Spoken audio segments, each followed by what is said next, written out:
Diplomacy is like a game of tug-of-war. Often one side overpowers the other, but sometimes it ends in a draw. That's the story of the BRICS Summit this year.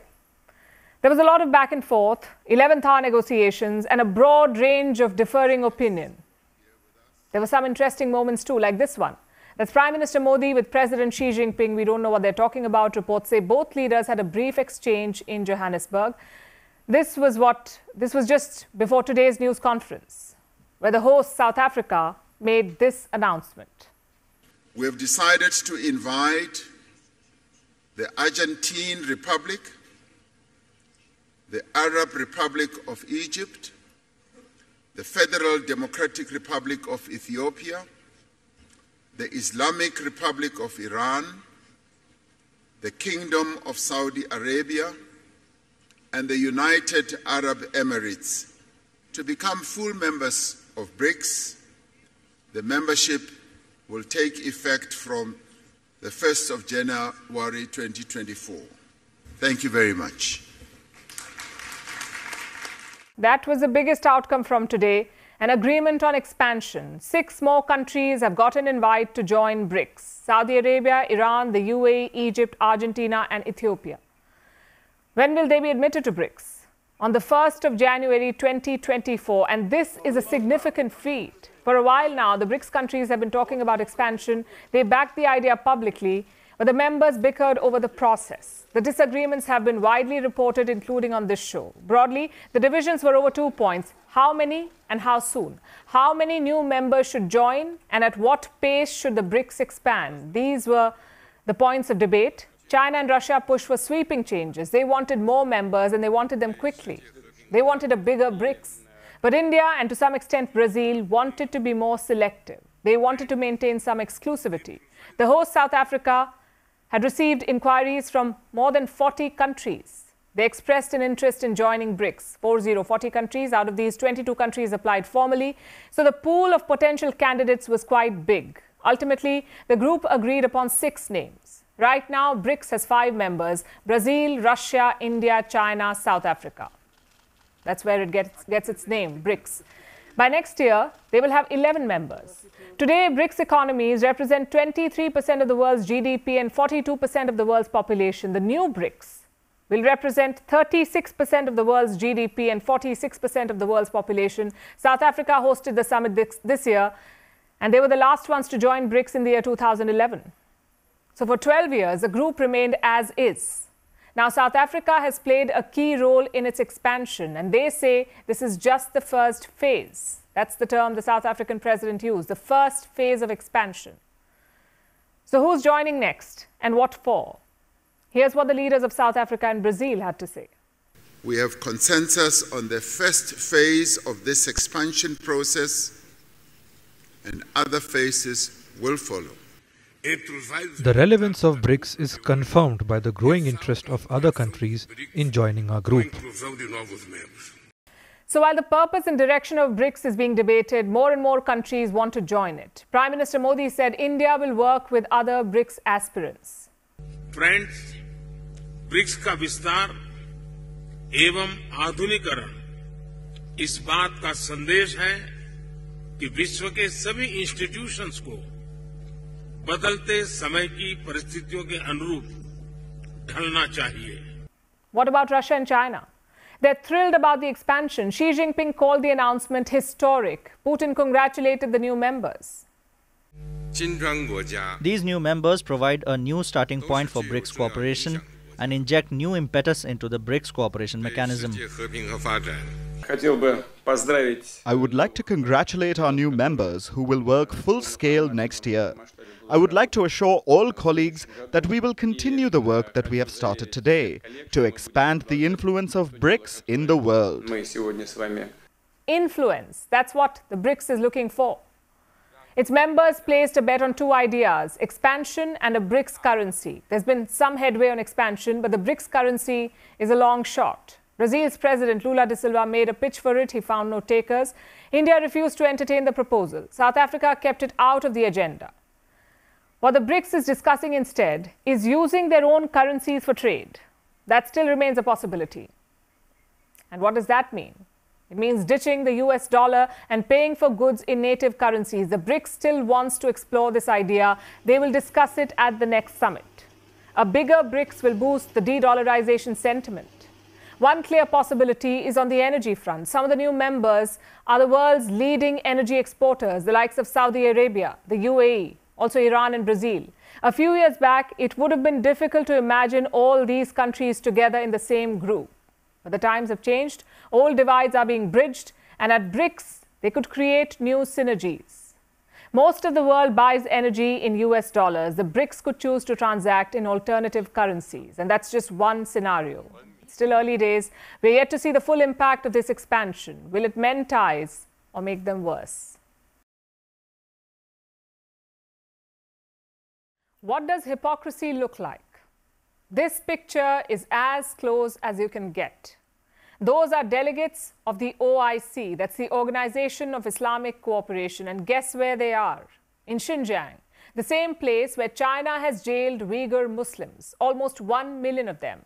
There are reports of torture, of human experiments, and of sexual abuse. Now, I know what you're thinking. Surely the OIC delegates were trying to raise awareness about what's happening there, to stand in solidarity with their fellow Muslims. Well, think again. These OIC delegates were in Xinjiang for a whole different reason, to give China a clean chit. First, some important information. The OIC has 57 member states spread over 4 continents. It claims to represent the Islamic world. It also claims to fight Islamophobia, but turns out conditions apply. Delegates from 25 OIC countries visited China last week. Their focus was on Xinjiang. The region has a population of 25 million, and around 11 million of them are Uyghur Muslims. Beijing has given this community of 11 million a choice: get brainwashed or get jailed. The world knows this. Many countries have declared the Uyghur crackdown a genocide, but the OIC delegation did not see any of that. They were busy ogling at the so-called development. It was classic Chinese propaganda. The OIC group visited the cities of Kashgar and Urumqi, also a village which is apparently famous for mushrooms. Now let me guess, it's grown using forced labor. The OIC team got a tour of a Uyghur residential community. They also visited some historic sites. After seeing all this, the delegates praised China. Listen to what Djibouti's envoy to the OIC had to say. We are very glad about what we saw. I hope this development will continue in this region and all parts of China. The Pakistani envoy went one step ahead. The visit to Xinjiang provided us with the opportunity to see the reality and will help to address the misconceptions attached with the region. Strange choice of words. Since when is the persecution of 1 million people a misconception? But then again, what else should we expect? Both Pakistan and Djibouti are submerged in Chinese debt. If Xi Jinping pointed at a dog and said, "This animal is a goat," both countries would probably nod their head.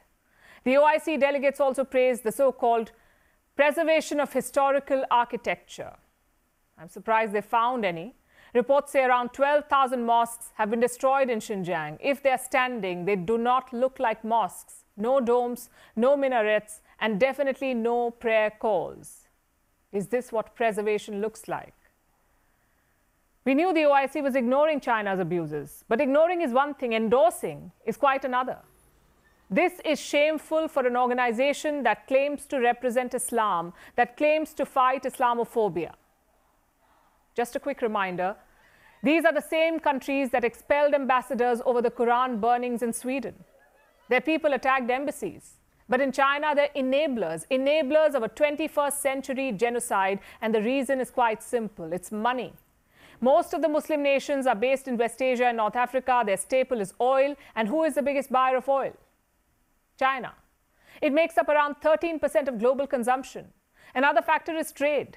Look at the so-called leaders of the Islamic world. Saudi Arabia, the UAE, Iran. China is their biggest trading partner. So what do these countries do? Well, until now, they ignored China's Uyghur genocide. I guess now they will start endorsing all of it. This episode shows the reality of the Organization of Islamic Cooperation. They breathe fire when a Quran is burnt in Europe or when the Prophet is caricatured. They always have something to say about Kashmir, but they barely flinch at a genocide in China.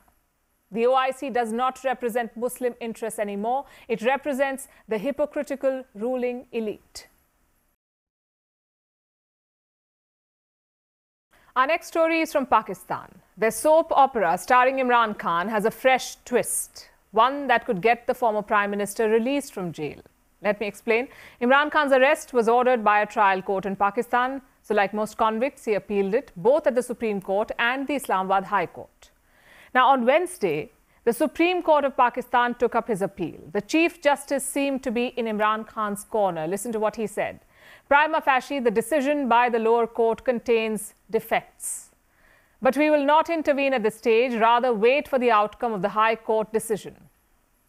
Now, this is big.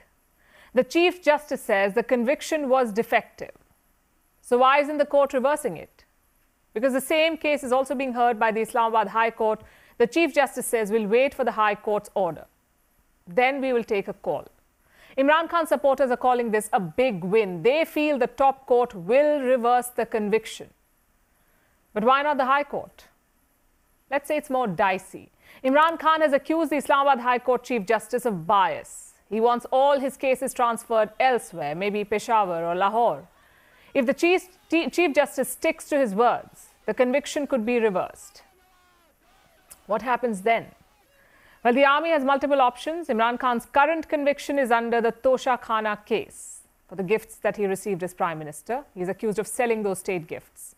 But it's not the only case. Imran Khan has more than 150 cases against him. So if this doesn't work out, the army can always use another one. In fact, the plan is already in motion. Today, an anti-terror court allowed the arrest and interrogation of Imran Khan. In which case? Well, you may remember an incident from May this year. That's when Imran Khan was first arrested. Thousands of his supporters rioted in response. They attacked a military commander's house in Lahore. Imran Khan is accused of instigating that, of plotting the attack on a military asset. So if not corruption, then something else. The army is not going to let Imran Khan walk out of jail, especially not before elections. But how long will this cycle continue? Will it go on until the army exhausts all 150 cases?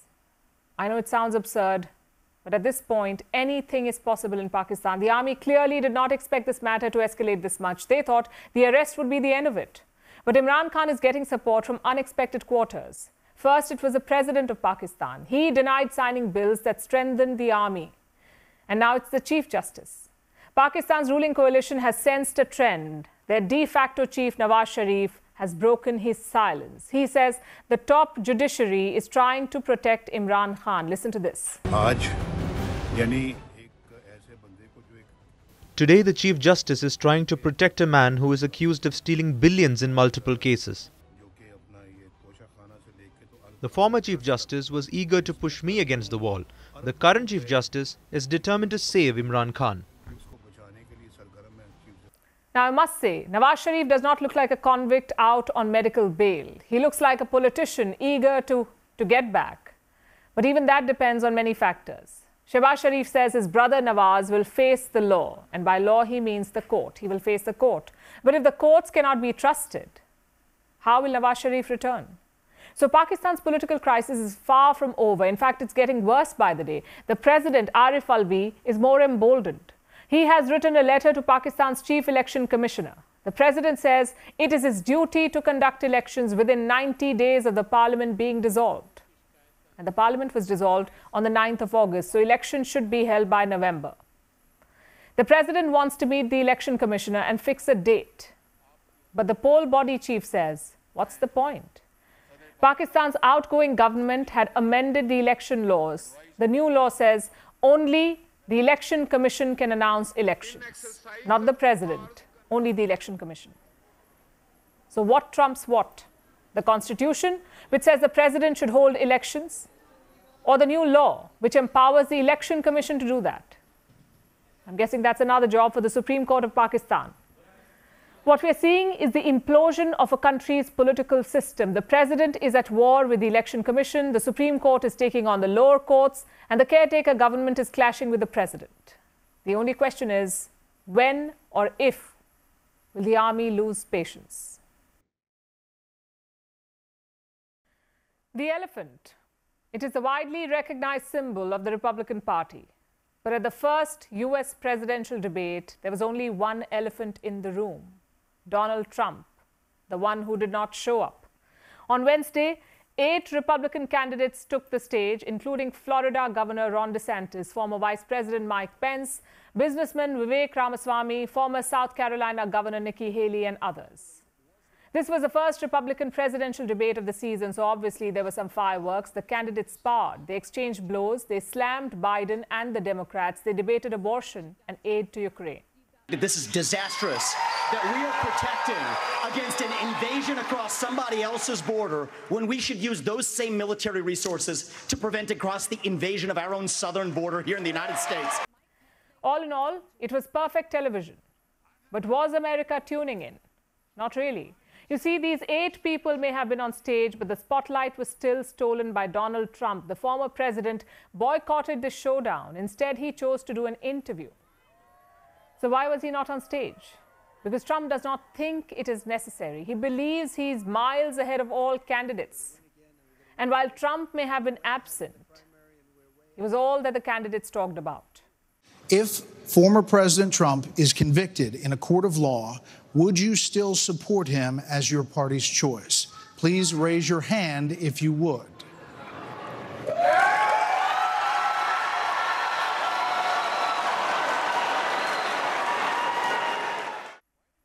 So Trump, the ultimate showman, was not there. But was this debate a snooze fest?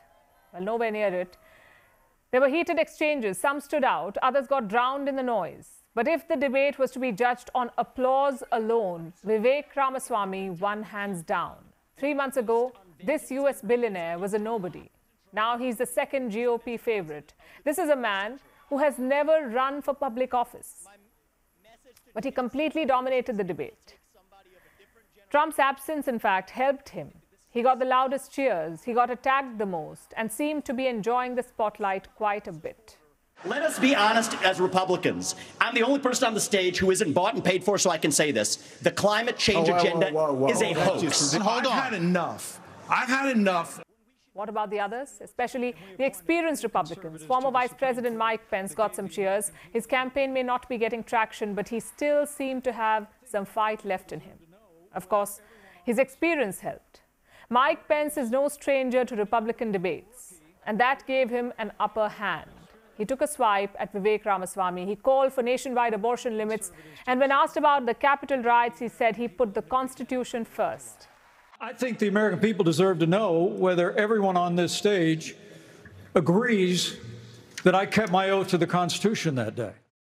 Nikki Haley was the only woman in the room. She too fought it out and even quoted Margaret Thatcher in the process. This is exactly why Margaret Thatcher said, if you want something said, ask a man. If you want something done, ask a woman. So Ramaswamy, Pence and Haley shone bright. What about Ron DeSantis? At the beginning of this year, the Republican race was a 2-man contest: Donald Trump versus Ron DeSantis. But the Florida governor has since tanked. DeSantis tried to fight back on stage, but without Trump, he was merely shadow boxing. None of his hits actually landed. Here's the thing. This election is not about January 6th of 2021. It's about January 20th of 2025, when the next president is going to take office. Will this debate change the Republican field? Well, it's highly unlikely. Trump is still riding high on the polls, but the second place is still up for a toss. There was a tie between Vivek Ramaswamy and Ron DeSantis, but after the debate that we saw, Ramaswamy seems to be soaring high. Many even called it the Vivek show. Will that be enough for him to take on Trump, though?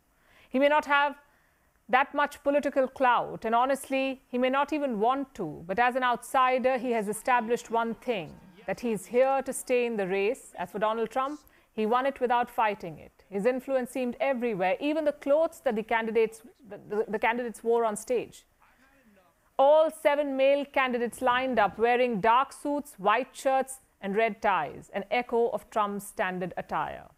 It goes on to show that even when Trump is absent, his presence still looms large over the Republican Party. It's time for Vantage Charts, images that tell the story, starting with South Africa. Something really fishy happened with Chinese President Xi Jinping and his aide. It is just as funny as it is suspicious. Xi's aide was blocked from entering a venue, almost manhandled.